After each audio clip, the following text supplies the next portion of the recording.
I thank you all for having put this extraordinary conversation together. The speakers who came before me, the Prime Minister of Samoa, the thinkers and experts have definitely recognized the most important aspect of ecocide, and that is best described, I think, by the Pope only a few days ago on a Greek island when he said very clearly, we are suffering the shipwreck of civilization.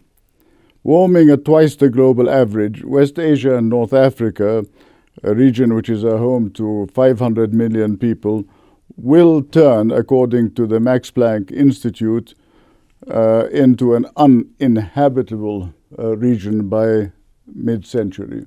So that is to say that the sea of death is a reality.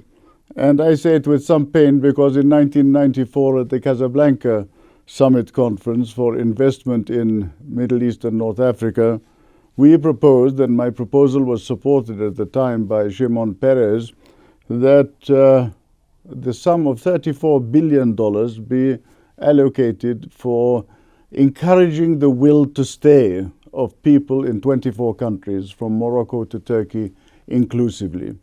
We went to see Commissioner Manolo Marin in the EU, and he basically responded as saying, first come, first serve.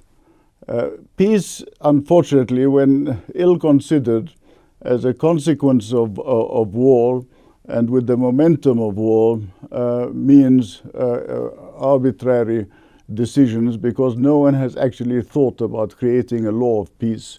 No one has thought about the international humanitarian law developing in the areas that we refer to as deliberate or elemental. And in terms of national crises, they are not national when they affect the rest of humankind.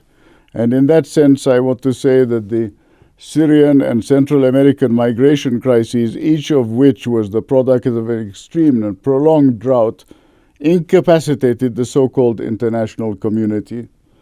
In the words of my friend Professor Lindner, the species Homo sapiens lives at a historical turning point, and that is so important that we take a long view on our history, and this only alone can help.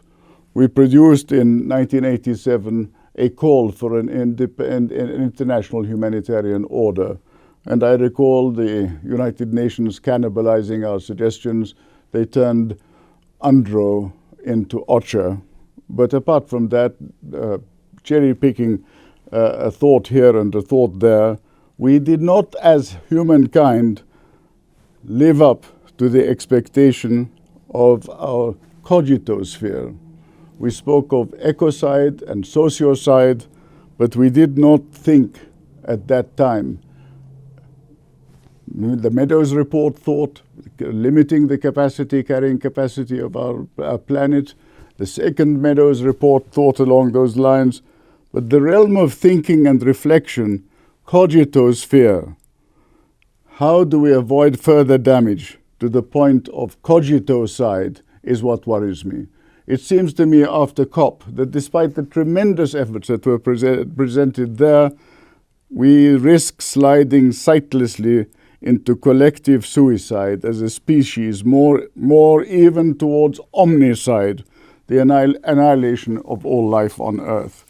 So I would hope that this United Nations approach, and specifically the ICC approach, can designate a central coordinating body which is fully recognized and primus inter pares for a determined period of time, to bring a focus on a specific disaster among the priorities that you may have in mind of disasters in terms of ecosphere, and to bring those consequences, global consequences, to the full potential of the international network.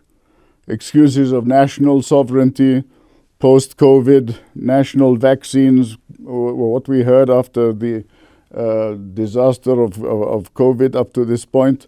And I think rather than national vaccine, we need social equity more than anything else. We need a transcendental view of the challenges facing us, and Ecocide may have won the support of more world leaders, but unfortunately there is a time in the history of men where the concept of me, sovereign territory at the expense of others should not be allowed to prevail. Thank you for your time and your efforts.